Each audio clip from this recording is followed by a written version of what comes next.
yesterday was International Women's Day. Today is the 9th of March, and yesterday was the 8th of March.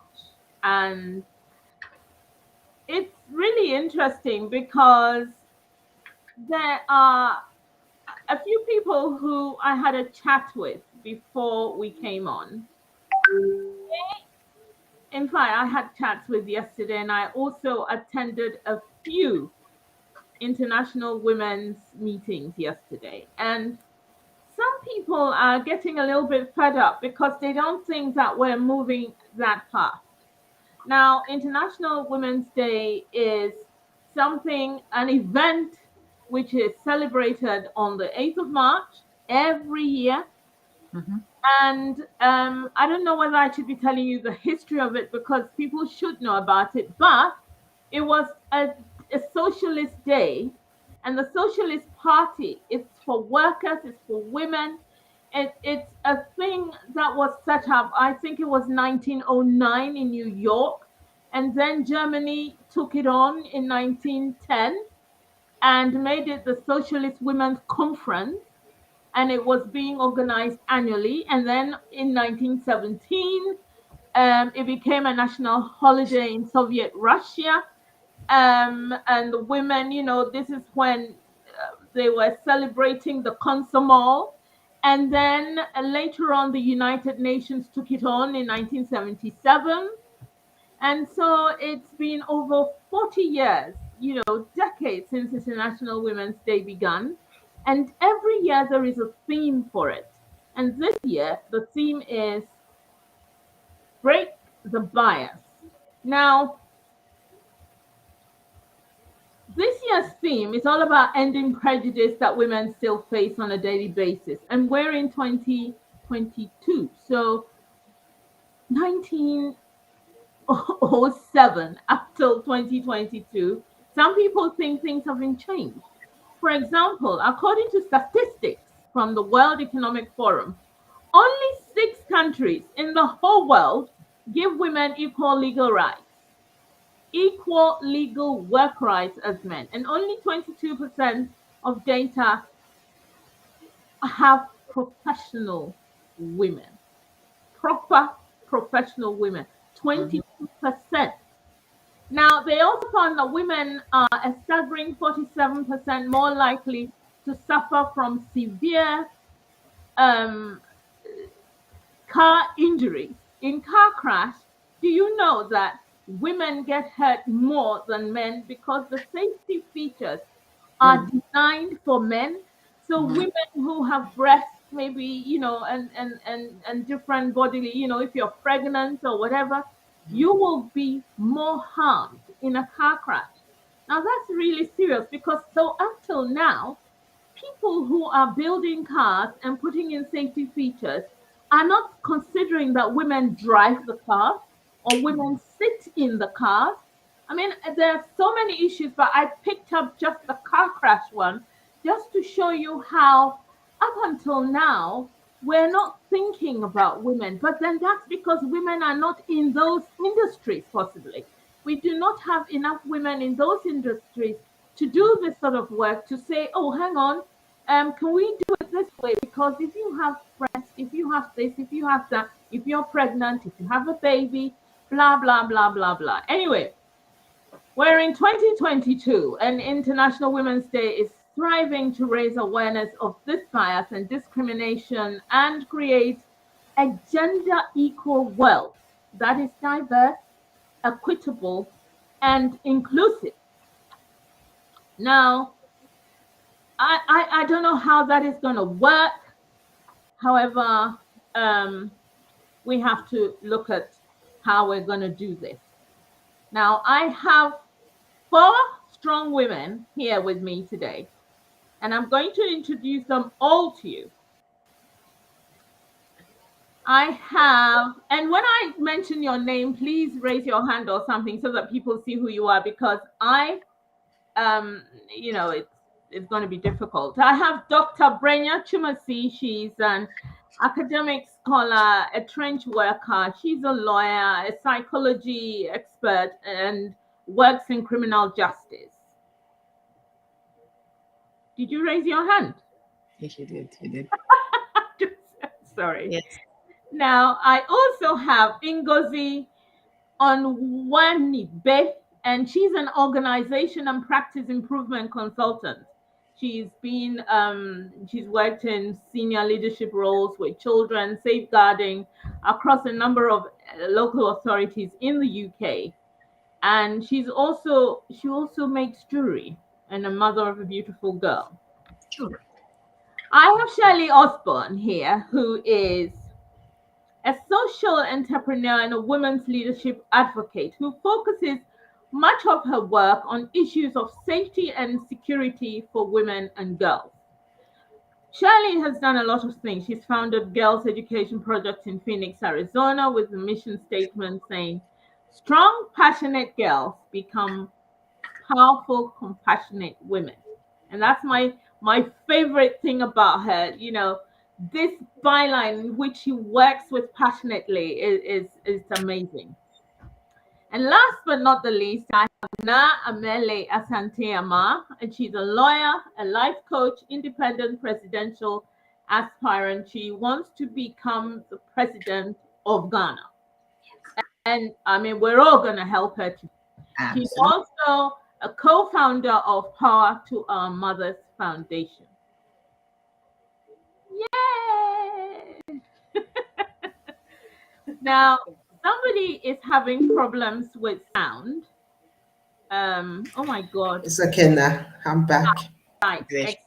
So there we are. We're all here. I want to Hello. dive straight in and ask a question, which is, today is the first,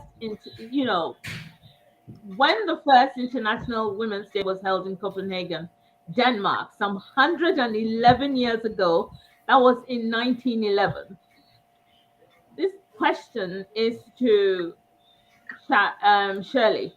Do you think the International Women's Day is still relevant to be celebrated in modern times? I think it's still relevant. I don't know how useful it is. I don't know that it necessarily moves us forward, but it is relevant because it opens up conversation. If it's even just once a year, it allows women in many places who would normally not even have the opportunity to stand up, to step out. I mean, yesterday, for example, I was listening to reports coming in from all over the place, and I was listening to Pakistan, and women were talking about this year. The police protected the women. Last year, there were men throwing stones and threatening to kill, and a couple of women actually got killed in some parts of Pakistan last year. But this year, in many places, they actually had police protection, and the threats were taken seriously, they were taken seriously, and they were responded to. So it does help to raise awareness of the issues that women face, the barriers, the blocks, the risks, the dangers that women still encounter. So in that sense, it is relevant. It does do something. It's kind of like, I don't know, Christmas Day or Independence Day or something. It brings people's minds on it. What would help more would be that if somehow we could manage to amplify it so that it resonates throughout the year. But if for nothing, just for the one day a year, it brings something that helps people to recognize and acknowledge. So you think it's as beneficial as Valentine's Day? That's a tough one. If it were as well received as Valentine's Day, I would not have a problem. But even so, Valentine's Day, lots of women still get hurt and abused on Valentine's Day. So the day itself, this is what I mean, the day itself is not enough. There needs to be concerted, consistent, never-ending action, activity, discussing, talking, teaching, educating, informing, relentlessly everywhere if we're going to change this. Okay. Now, one of the questions which is it's close to my heart is, The earliest form of International Women's Day began in 1908. Then 15,000 women took part in New York City march calling for shorter working hours and better pay and voting. Now, after 114 years, have women achieved all that? Have they achieved shorter working hours? Are they achieving better pay? And I do know that some of us vote, but this right to vote, is it universal though? Um, this question is to Brenya, Dr. Brenya. Oh dear. Okay. So I don't want to be negative, but I'm going to be Kiki. Forgive me. No, that's fine. All right. Uh, hmm. Okay. So there are two different opinions, like we do in law, right? And we know both. And one is that women have come a long way, and others that no, they haven't, based on certain indices, right? And the indices is, for example, domestic violence, unequal pay at the workplace, and this is globally. Mhm. Globally, I have to emphasize that because we are from Africa, and so in our different nations in Africa, we at times speak about how nations in the West, for example, treat the woman better. So I'm going to use politely the word globally. No, women are not treated very well in terms of pay, work, maternity leave. Maybe some homogeneous, tiny countries that are homogeneous, they're able to do it because they're homogeneous and not heterogeneous, such as a place like, well, I won't call it out, West Europe, some of those nations. So, Kiki, no. I have so much to say about that because that's part of my three fields. Domestic violence has gone up. On Valentine's Day, domestic violence goes up because you mentioned Valentine's Day. You see, my fellow women on the panel agree. So, Kiki, could you ask me another question because it's so broad? Well, okay. I mean, it's not as broad as your view. My view, for example, and the reason why I said this question was close to my heart is because still, I would like shorter working hours, especially when I had my children were younger. I found myself running, dropping them off, running, Yes. dressing them up, running, taking them to school, running, getting to work. Sometimes I am late. Sometimes, and I felt then, and then I would do all these things and I'm frazzled. And yes, I felt unappreciated. And then I had to run over somebody's saucepans is doing my head in. And then I had to run all the way back to collect, to bring them home. And then I had to get them ready. I had to give them dinner. I have to then look at their homework. I mean, or whatever. Or have you read this? Have you done this? And then they have to have a bath. They go to bed. We wake up and it's the cycle again. Right. At And you no had a husband.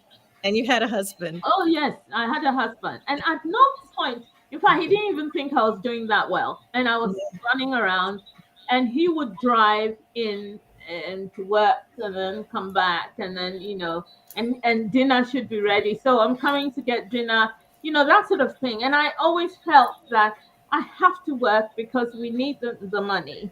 And I had to work just so that my children will be comfortable, eat well, etc., etc. And I'm running from pillar to post, pillar to post. And believe it or not, my children have grown and I'm still running from pillar to post, pillar Yeah. to post. I can tell you, and I don't know if you want to speak to other people, but just talking on along the same lines, that I have a young child. So, before I had and I call myself a late bloomer. So I got married in my early 40s. So my child is quite young.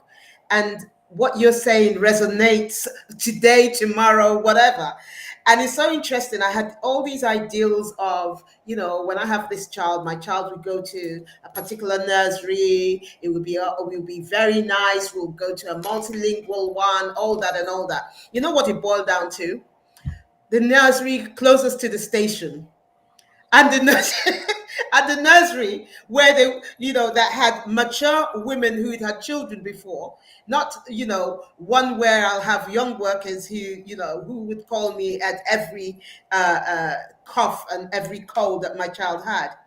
And I felt so bad and about it, but that was all I could do. And what I would do is rush to drop my child and straight to the station. So it was all the practicalities. But having said that, there are some things that, we as women ourselves don't help matters. So again, women are overrepresented in the health sector. I remember when I had my baby, she was a girl, and the health visitor I would go into for a meeting with my husband, and she will say, so what's happening with the home? And she's directing all the questions at me. And I noticed it the first time and the second time, and I said, "Listen, we co-parent. You could ask my husband questions. He's here. There's no point in you asking me just me. You can ask him." And I made it quite clear, when I was getting married, that it would be a two-way thing. It wouldn't be just me, and that seems to be working so far. We have that balance, because I don't know how women do it. It almost, we call ourselves super women, and I don't like that term, because a superwoman is a superwoman is somebody who's busy carrying the world on your shoulders with very little help from our male counterparts. Well, thank you, because you have said exactly, and I have had time, because my children are grown up now. As time is going on, I have had time to reevaluate the whole thing. I wonder, should I have done it this way, or should I have done it that way? But my generation, everyone was doing it. It wasn't just me. Everyone was doing it. Some people were lucky, and I use the word lucky very heavily. When people say, and I use the word lightly. No, I use the word heavily, Africa heavy, because We they didn't know. had help. They had help. Their husbands were ready to help them. And Yeah. and so the one was doing this, one was doing that, and that was fine. But really, the woman's work, regardless of whether she was working in an office or whatever, Hmm. or in a factory, whether she was carrying bricks, cement, or whatever, she still had to come home, get the food ready. She still had to know when the child had sports. She still had to know all sorts of things, which is not shared. Yeah. You see, that is the issue. The parts that are not shared. Now, I have another question, and the question is, the theme for this year's International Day was gender equality, the break the bias. So it's an equality bias, and we're trying to break it, and we're trying to do something for a sustainable tomorrow. My question is, what about today? Why are we doing tomorrow? What about today? Why can't we, Yeah. educate ourselves as we go along to do something for today? Now, Mele, this is your question. Yeah, it's funny thinking about tomorrow. In the same way that we think about the future is just an amalgamation or accumulation of presence, isn't it? And they say the decisions you make today is what make tomorrow. So it's true. It's something that we need to learn to be embracing in the little things. It's the little things that actually make a big difference. And so there's nothing wrong with working to the future, but yeah, it makes you take your eye off the today, which you're actually in, and so then sometimes you feel like you're chasing your tail, and you're wondering why you're not actually getting anywhere. It's like when they say save for a rainy day. You don't know when that rainy day is coming, but you've got something that you've got to deal with Yeah. now. So is that one you're going to put on pause, waiting for the rainy day that you're going to have? It doesn't actually make sense. But we get these things sometimes said so often that you just go with the thing that you need to do. But things are definitely things that they need to be. I think really all the women have said it in some shape or fashion. So far, the fact that this is for instance, when you were talking about, one day, Shirley was talking about, the fact that we need to have something. You use the word sustainable outside of the day. Everything's like that. Every single special occasion, function, what have you. There, most of them, they are things that we need to live them, daily. But there are so many things. They take how much can you get done, sustainably throughout the year. Sometimes I think we have to reverse engineer. When you think I particularly, which is maybe whether or not it's controversial, I don't believe in gender equality and stuff. We're not created equal, maybe of equal value, but men and women are different. They are different. You can choose to do what you want to do, but there's certain things that I think out of a wish to be, do we still use the term politically correct? We just don't embrace the obvious thing that will go with it. So you were talking about, yes, when we basically had an opportunity to now maybe be, let's talk about in the West, go for more jobs, be more ambitious, seek promotions, things like that. All the focus was how much more could we do. Nobody was focusing on, but what about the stuff that we're going to have to reduce to enable us to do the more? We're just adding onto our plate. There was nothing giving, so we just got stretched thinner and thinner and thinner and thinner. And then now we're like, oh wow, all this to a certain extent being independent and the like, it's been spun. And now actually, are we not suffering because of it? So I hope that answered your question.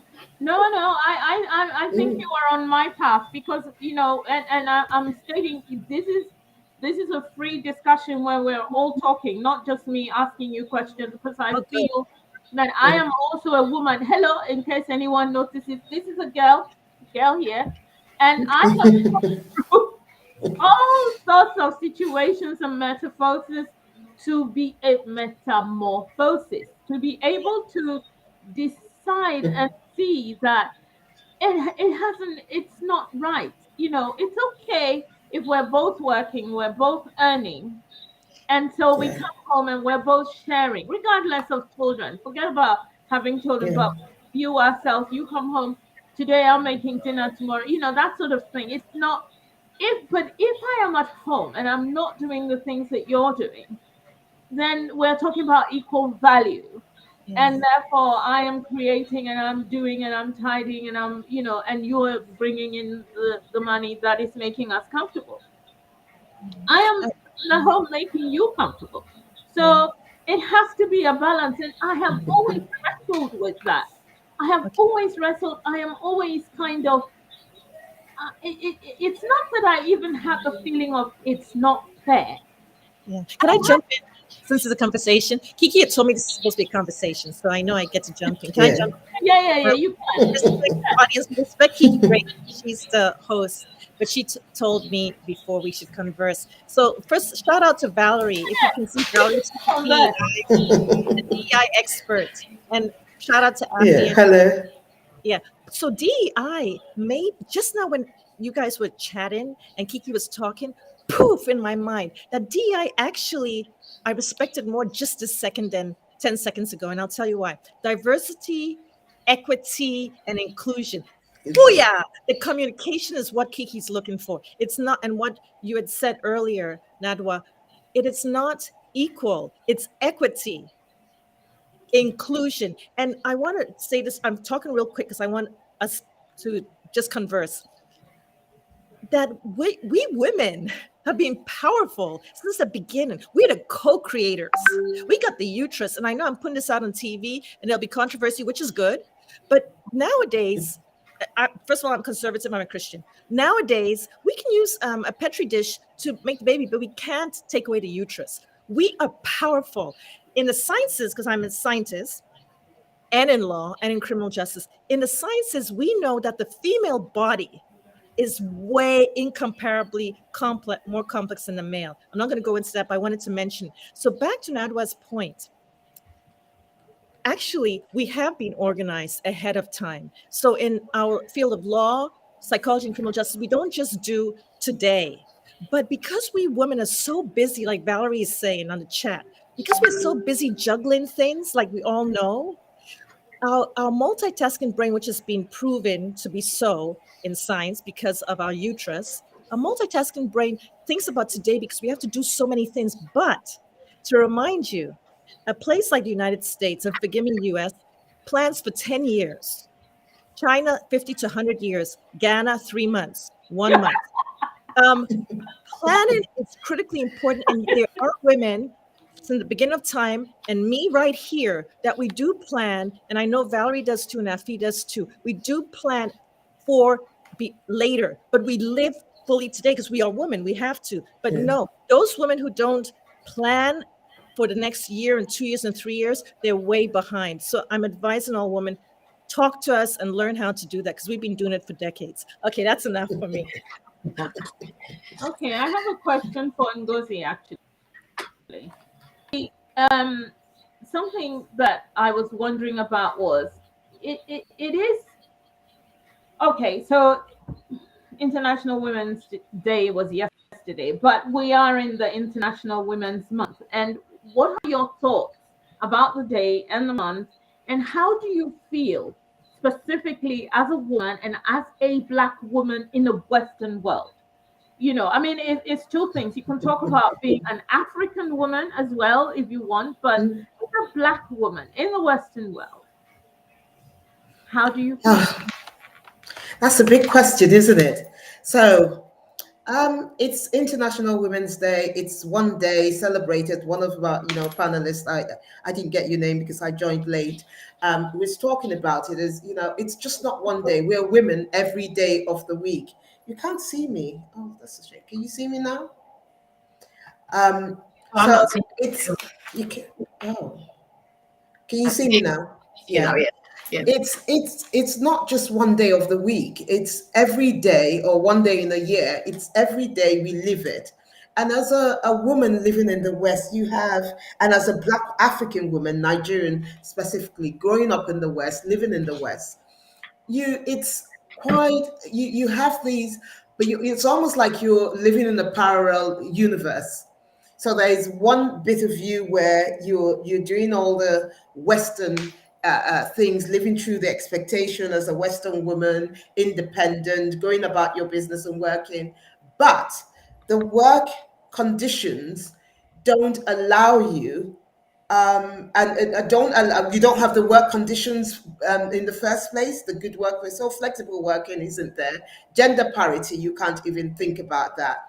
But when you compare what your life in terms of other women, let's say specifically in Africa, Black women in Nigeria, it's really different. So, some of the things that we take for granted, they can't even, they don't have it in the first place. So gender equality, forget about that because, in some areas of Nigeria, women don't even go to school. Girls are not even expected to go to school. And then, most of the people who earn money are the men.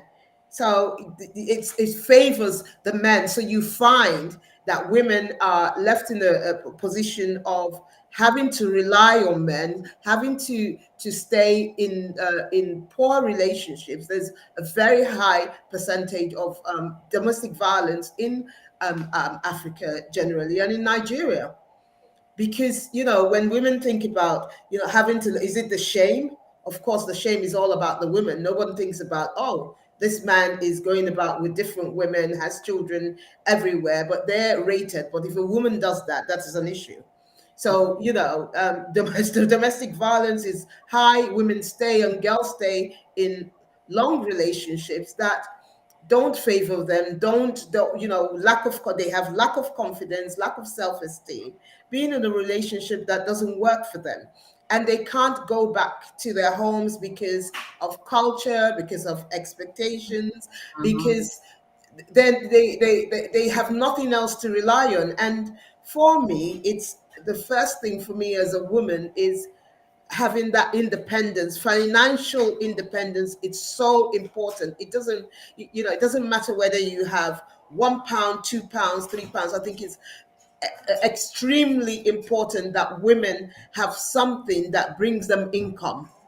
And I know that our parents, in those days always had something. You know, I don't know if you guys have what we call the susu. I know there's variations of it in different countries. And I think that's one way women try to help each other and help themselves. And we're not very good at supporting ourselves. I think we're getting better.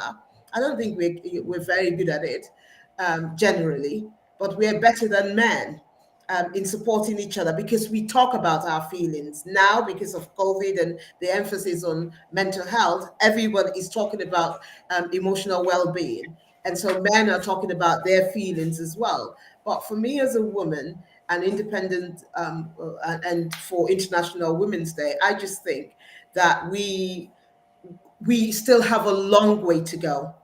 We still have a very, very long way to go. Now, Mele, I wanted to ask you, do you think increasing female representation in workplaces reduces the gender bias against women? Do you think when a woman is working, she's at par?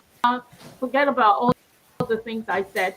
Do you think that in view of women emancipation, the talking about women doctors, women lawyers, women busy coming and going, is it reducing the gender bias or is it increasing it and making it something else? For me, no, not in and of itself,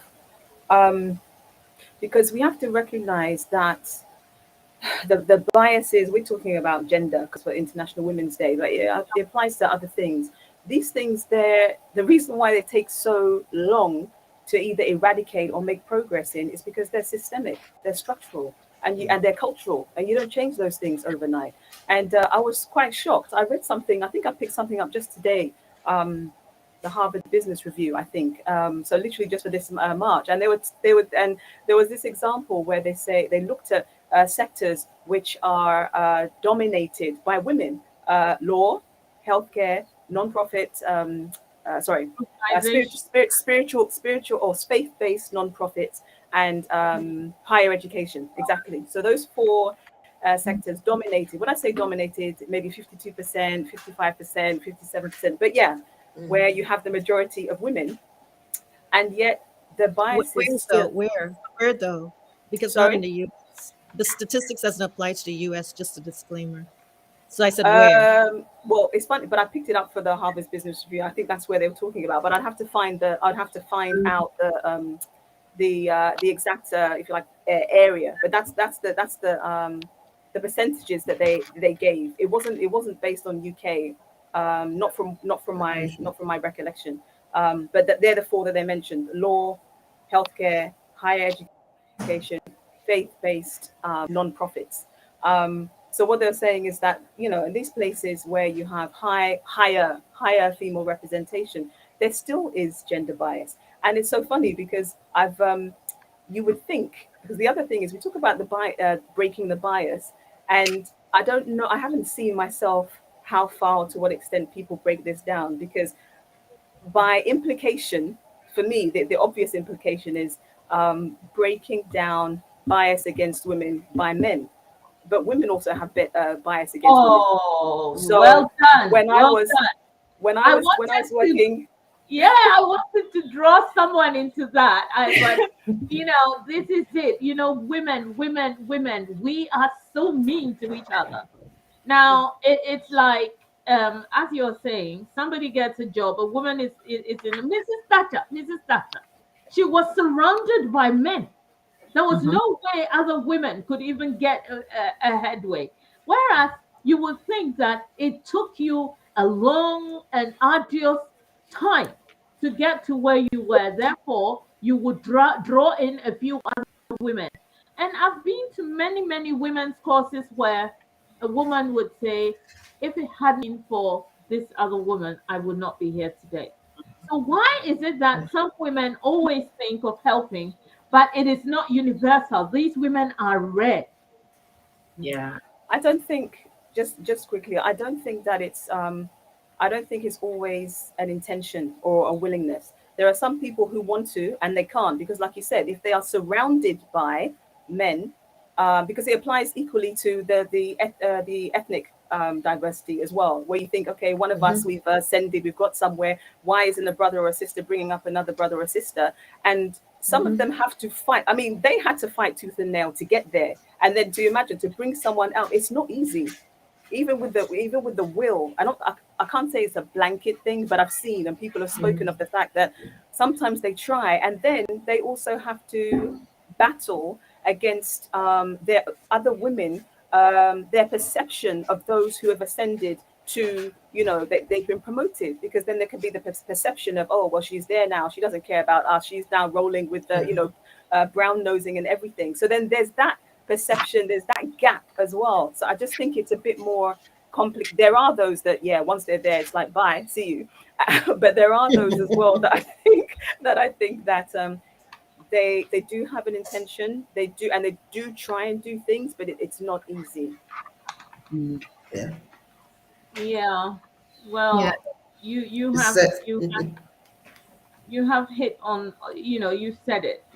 And these are points where I'm sure it resonates with certain people and they can really see where you're coming from. Brenya, can I give this one example? Because I think people would get this. Just something so simple that because I was shocked when it happened to me. It was very simple. We used to have team meetings on a Monday, and I think it was my first child. And something about those team meetings, maybe people weren't turning up or whatever it was. They wanted to move the meeting, say half an hour forward. Oh. Okay.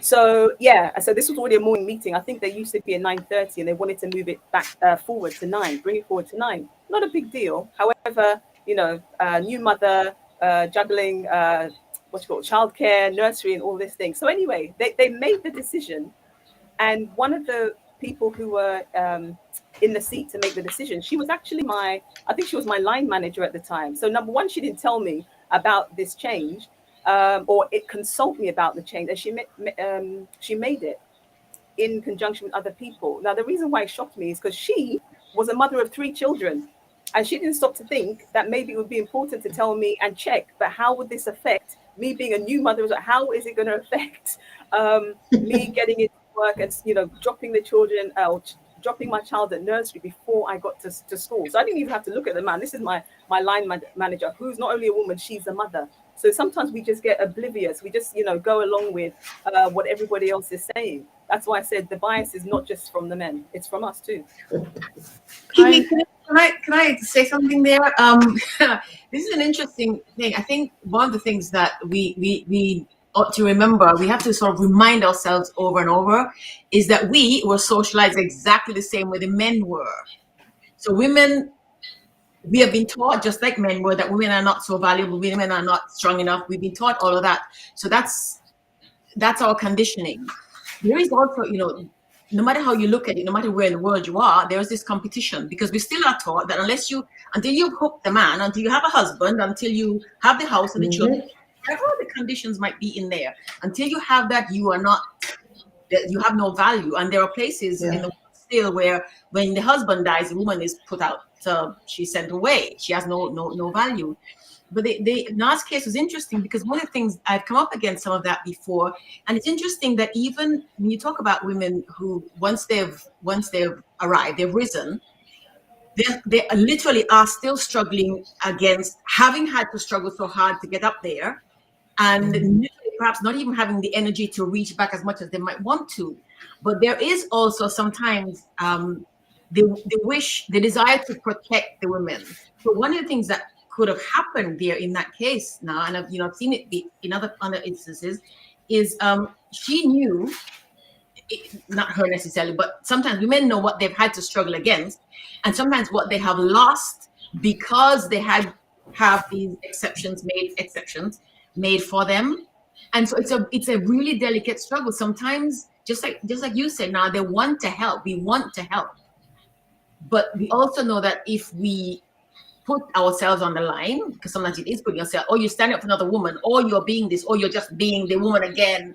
You come up against all that, and then you also want to protect the other women from having suffered those same things. So, and sometimes you think, okay, I did it. You can figure a way out of it so that you don't come up against all this stuff. And one other quick thing, the other thing that I think we don't do enough of is, and because we socialize that way too, we don't speak loud enough. Break the bias doesn't make any sense to me.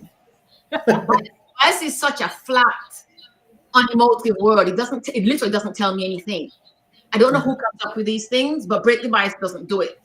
Bias is it's a euphemism. It's a euphemism. This is not bias. This is literal hatred in some instances. I remember some years ago when I was writing one magazine, I had to do a review of something. I think CNN had begun a program or something, or one day international media companies, and I was shocked.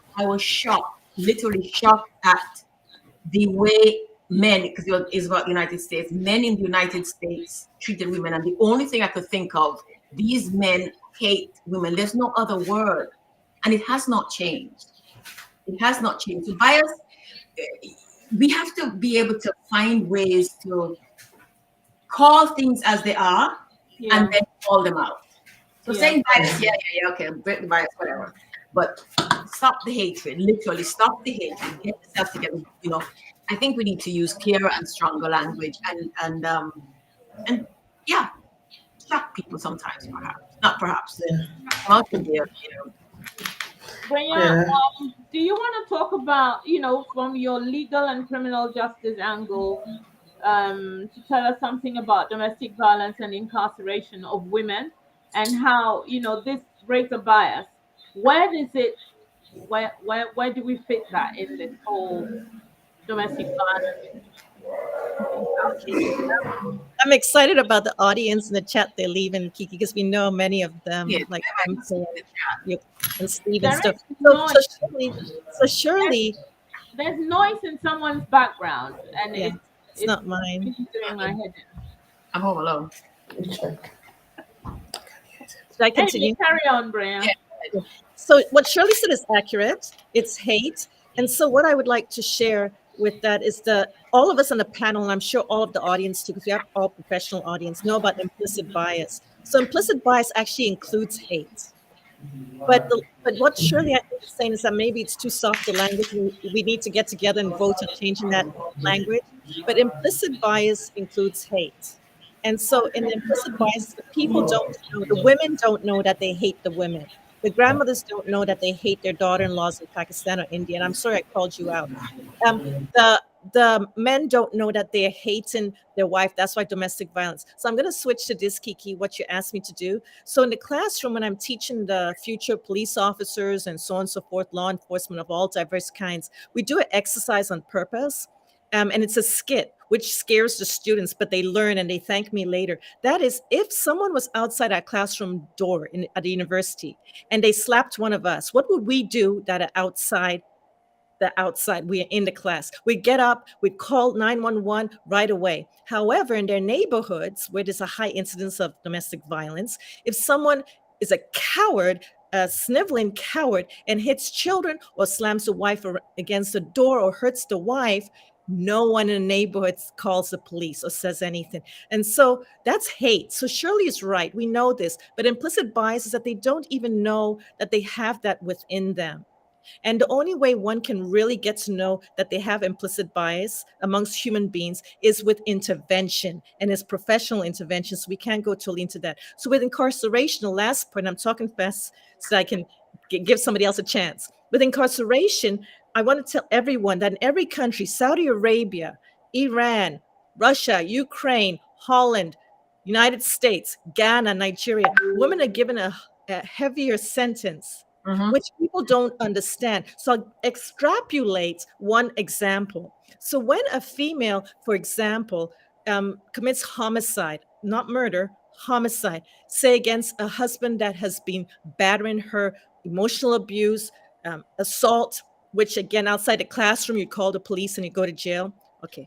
When a woman murders him because now he's hurt the child or molested the child, she always gets more time in prison, maybe like 30, 40 years if her lawyer can't get her off. And most of the time they can't get them off. Why? I'll tell you the reason and I'll hand the baton over to the others. The reason why is that psychologically, going into my psychology field, they see the female, the jury, the judge, as an angel who's gone to the other end as a devil. Yeah. And so the devil needs to, because how can an angel do something like that? So the devil has to go to prison for 30, 40, 50 years. And that's saying it really quickly and colloquially so people can understand it. Kiki, did that answer your question?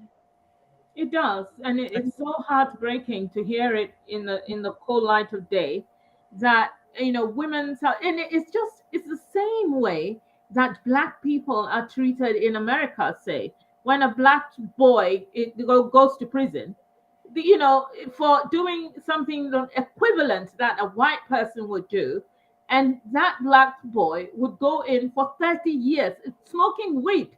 He would go in for 30 years. And then a white guy rapes a woman, and they say it will affect his future if he goes to prison. Whatever. Yes, yes. I have been traumatized with that case up till today, and this was a few years ago. Mm-hmm. Traumatize his future. This is someone who you have wrecked someone's life.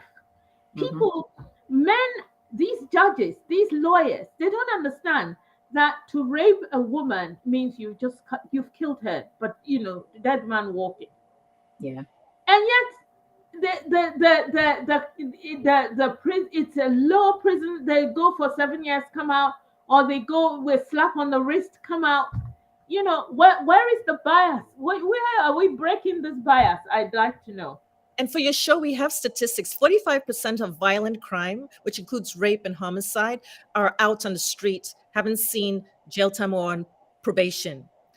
The others we call economic crime. And the marijuana and so on and so forth, the drug selling, that's what we call economic crime. But the violent crime, out on the street. They've been excused. So basically, because we're about to end this show, this is just a farce, really. And the question that Shirley asked was, who is making these bylines? Who's creating this break the bias? What bias? Is it that this bias, break the bias, is between the white man and the white woman, the blonde, blue-eyed? This is their issue. And it's got nothing to do with the world. Because I saw a woman made a statement the other day, and I thought about it deeply. I even shared it to some friends of mine. It was in Ghanaian language, so I couldn't share it widely, but I shared it to people who understood. And the woman was saying, International Women's Day, they will come together, all the nice pencil skirt wearing women, they go to meetings, symposium, da. The women are in the village. Why, the wrong people are dealing with the issue. So why do women benefit from all of this?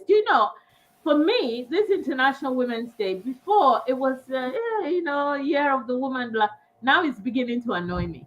Yeah. You kind of, yeah. Sorry, I was going to say that whether that is the answer to the question you asked is very similar. The question I asked myself, well, yes, because who is it that institutes these days in the first place? Is it people that look like us? I don't think so. No. So we've gone round and round. We've talked about this, and really we've come back to square one. And really, there is no solution. The solution hasn't come yet. I'll tell you one thing. One of the reasons last week when I was thinking about this show, and I was thinking, my main question, and I'm sure I asked some of you when I invited you on, that we had in Ghana, for example, we had Yasantua, warrior.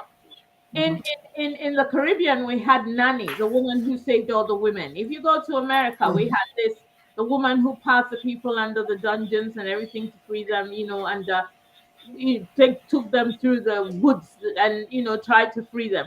We have had women who have done amazing things, and the things that they have done were not just community or in her road. No, they helped big issues. They were there. Have we got any women doing that? All the educated women I know are doing it for themselves. All the educated women I know. We're educated. We're doing it for other people too, but we don't put on full blast. Oh no, we I think it's very important.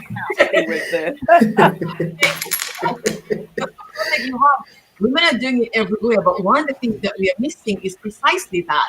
We keep looking to the educated women, the ones already up there, the ones with money, the ones with access, but the leadership that's going to move people is at the grassroots. Exactly. I mean, when I do a leadership training, for example, I offer my trainings to women for 5 and 10 quid, right? Not 15 and 20,000 like other people do, because the women who were in greater numbers for a start, and the women who are Yeah. going to make the difference are the ones like Harriet. Harriet Beecher Stowe was an enslaved woman. She was not, a woman sitting in the north with a job. She Yeah. was there where the people were. She understood what was going on, and she made a difference. Jacinta was the same. She wasn't some queen of England. Yeah. She's a relative of Yeah. mine. Yeah. She's a relative. In all fairness, Kiki, and others on the list, that I don't work with the privileged. In all fairness, I have to make that disclaimer on this show. I do go in dirty, and Kiki knows that. I work with my people, the women. Coming from Ghana, not all of us are from Ghana here. Makala market women are the leaders, right? They're the real leaders. I work with them because I respect them greatly. The only part is advocate, because I can open a door. They do all the Yeah. work. The fisher woman. So I had to give that disclaimer, because it's not fair to say a generalizing that was said. Because Kiki knows this. My privileged friends get upset with me because I don't hang with them at all. Kiki knows this. I had to say it, Kiki. Sorry. No, no, no, it's fine. I do understand what you're saying. And in truth, we all help people in different ways. I mean, Yeah. Yeah. sometimes you do something and 10 years down the line, someone will come to you and say, do you remember when you helped me to read? And I'm like, did I? Oh, really? That sort of thing. I don't know. So yeah, we've all helped people, but I'm wondering whether women will come out again and do great. There's so much going on. There's so much untruth. There's so much wickedness, and Yeah. these women, they put their heads. They went to war. They did things, Yeah. and you kind of think, what's happening? There is a silence. Yes, we're helping people, but we're not helping in a way that would put fear into the bloody man's mind. We're not Yeah. when we talk about bias, and when we talk about, we cannot be sitting there and say, man, help me help me break the bias. What we need to do is we need to forge forward and break that bias ourselves. What's happening? Break I'm, the hate. and Maybe I'm we not change it. Break the mentioning, hate. Break the hate. Break the hate. Yeah. The hate. yeah, or break the hate, or break the discrimination, break something. But and we need to make those bylines ourselves. We need to put them on placards, put them on T-shirts. I mean, there's this T-shirt where I really love, and I want to be brave enough to wear it. This really huge fat woman, and she's put, "Yeah, I'll sit on him. If he dies, he dies." That's kind of attitude is what